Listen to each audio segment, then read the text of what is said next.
तव्हां ॿुधी रहिया आहियो रेडियो सिंधी। 9 महीना पहिरियों असां जॾहिं सिंधीअ में रेडियो शुरू कयो त असांखे कुझु ख़बर कोन हुई त इंटरनेट ते रेडियो ॿुधण केरु ईंदो। रेडियो जे शुरू थींदे ई ॿुधंदड़नि जो तादाद ॾिसी असांखे ख़ुशी त थी, पर गॾोगॾु हैरानी बि थी। असांजा सिंधी सिंध में ऐं हिंद में त रहनि था, पर 150 मुल्क। सचपच विश्वास न थींदो आहे त सिंधी सॼे दुनिया में कुंड कुर्छ में फैलियल आहिनि ऐं रेडियो सिंधी ॿुधी रहिया आहिनि। हिकु मज़ेदार ॻाल्हि थो ॿुधायां, अगरि सभिनी जे ॿुधण जे वक़्त खे गॾु कयूं त महीने में 3 लख मिंटनि ताईं रेडियो सिंधी ॿुधो थो वञे।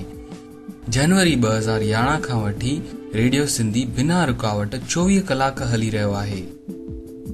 असांजी हमेशा कोशिश रही आहे त दुनिया भर में फैलियल सिंधियुनि खे जोड़ियूं ऐं हिकु मंच ते वठी अचूं। असांजी हिन कोशिश में घणेई असांजा साथी बणिजिया आहिनि, जिन जा असां शुक्रगुज़ार आहियूं। हाणे असां विख वधाए रहिया आहियूं। रेडियो सिंधी ते असां शुरू करे रहिया आहियूं 5 नवां स्टेशन। इहे स्टेशन ॿुधणु तमामु आसान आहे। हिन जे लाइ तव्हां विज़िट कयो radiosindhi.com। हाणे तव्हांजो रेडियो बिना कंहिं बटन दॿाइण जे शुरू थी वेंदो।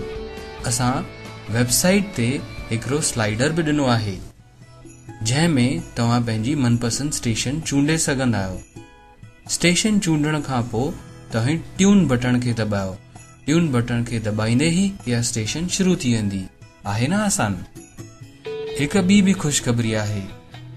हाणे हिकु स्टेशन खे आहे चैट रूम जी सुविधा, जंहिंखे असां सॾींदासीं संगत।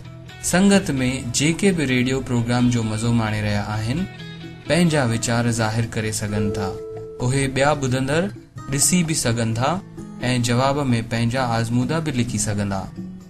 दोस्तो, इहो आज़मूदो जल्द ई असांजे मन मां इहो ख़्यालु मिटाए छॾींदो त असांजा सिंधी परे वेठा आहिनि। हिन ज़रिए सभु सिंधी गॾिजी साॻियो प्रोग्राम ॿुधी सघनि था ऐं पंहिंजा आज़मूदा बि ॿुधाए था सघनि।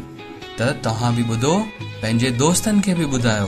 रेडियो सिंधी, दुनिया जो पहिरियों इंटरनेशनल 24 कलाक सिंधी रेडियो स्टेशन।